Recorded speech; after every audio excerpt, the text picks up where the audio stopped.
A blessed day to you, all my sports to the bone people. Yes, my viewers and subscribers. Greetings, greetings, greetings.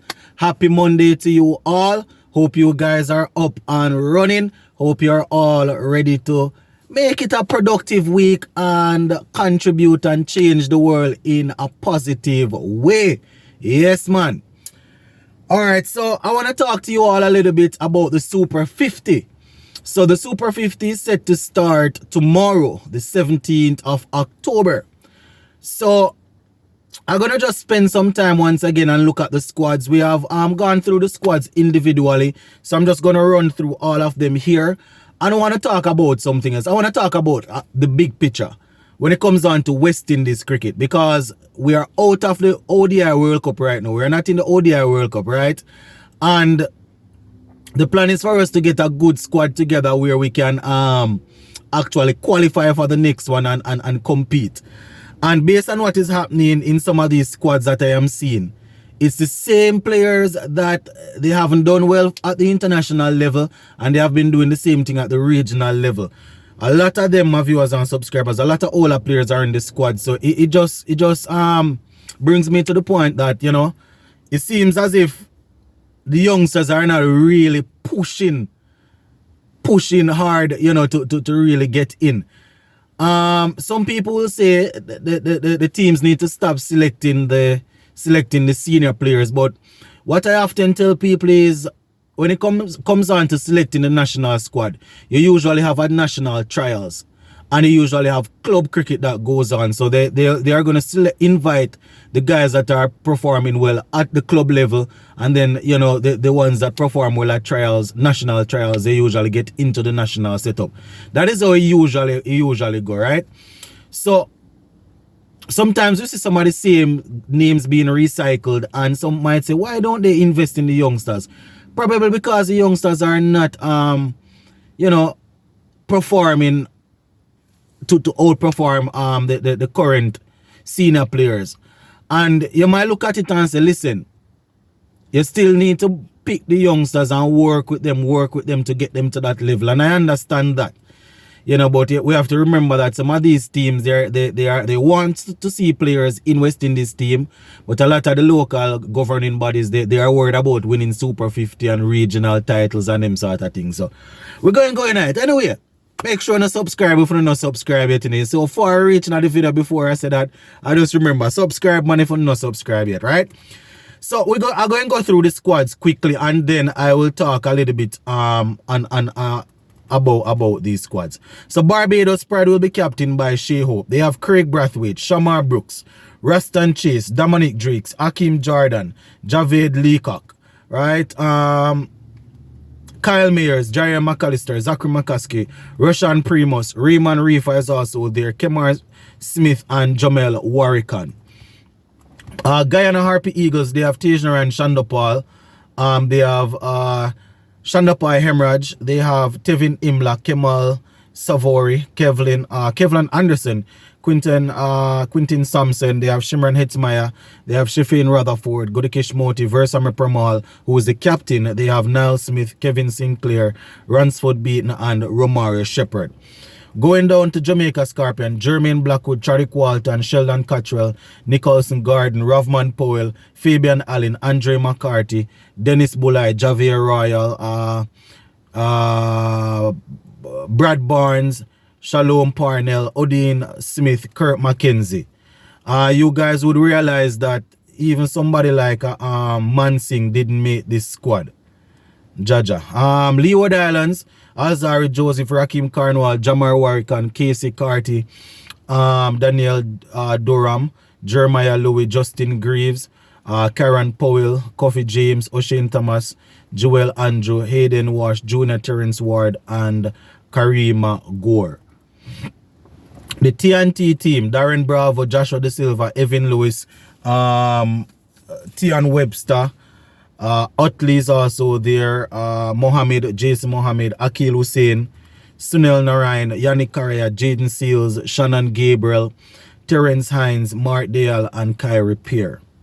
For the West Indies Academy, Kimani Milinos, Matthew Nandu, Ashmead Ned, Akeem Agosti, Teddy Bishop, McKenny Clark, Naeem Young, Johanny Lane, Kevin Wickham, Carlan Bowen, Tuckett is also there, Joshua Bishop, Matthew Ford, Leonardo Julian, Kelvin Pittman is also there.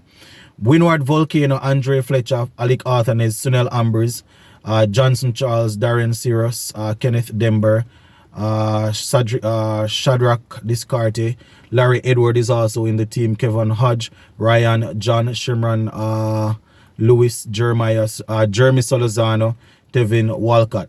For the combined campuses and colleges, now my viewers and subscribers, they will be captained by Shane Dorich. They have Kadeem Alain in there, Jediah Blades, Romario, Greaves, Shemar Holder, Johan Jeremiah, Jordan Johnson, player that we have been asking for. He's playing for combined campuses. Kirsten is also there. Kalucharan, Abjaiman Singh. I was wondering how he's not playing for Jamaica, but probably he's in university and he's playing for CC. Shakiri Paris is there. Persard, that's Akishara Persard. Hopefully I'm not butchering some of these names.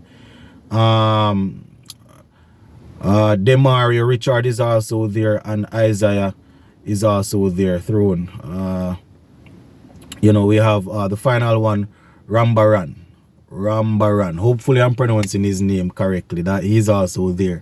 So I was concerned before I saw the CCC squad. I think when we were going through the squads last week, CCC didn't announce their squad as yet, so I didn't get a chance to look at it. So a couple of players that I was asking about, they are actually playing for CCC. You know, people like Jordan Johnson and Abjai Mansing and these guys. So it's good to see them.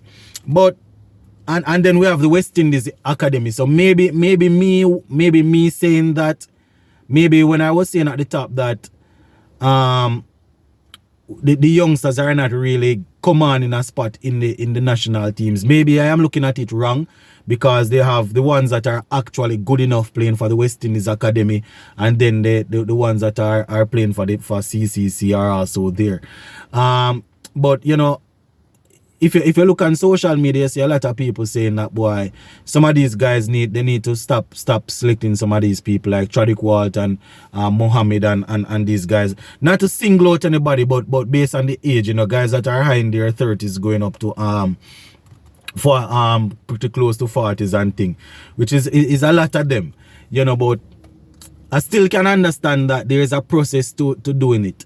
There's a process to doing it, and the same logic that people will use to say, the same logic that people used a couple years ago when a couple of their favorite players were still playing for West Indies and they were at a certain age and people were saying, leave them, let them play still, leave them, let them play.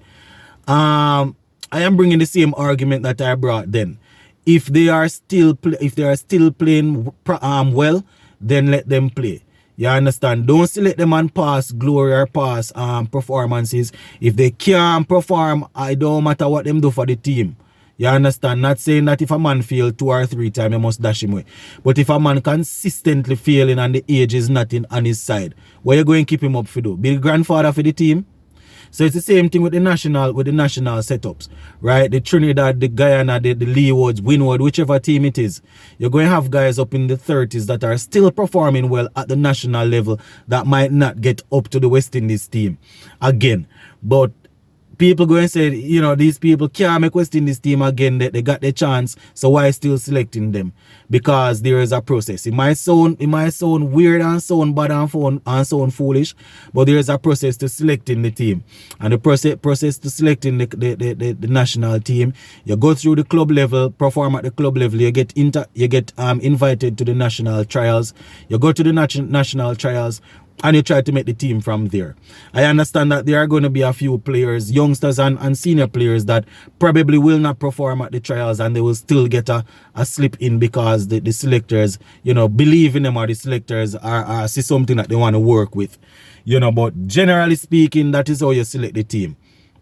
You know, so people worrying about some of the older guys that are still getting in. That is how it happened. You know, when you have some of the youngsters like the Mansing the Jordan Johnson, these guys that are not playing for their country, that playing for CCC or the West Indies Academy. When you have those guys playing for those teams, there's not a lot of other youngsters that are remaining, you know, that remains, that comes out of these islands that can really knock people like the Walton and the Joshua, not Silva, and the Gabriel and these guys and the Walton and these people out of a setup. If you get what I'm saying, I don't know if it make any sense, but that is how I'm looking at it. When you take out the best of the best and they're playing for CCC and also West Indies Academy, there's not a lot of talent that is going to outperform the quote-unquote older guys. So while I want to see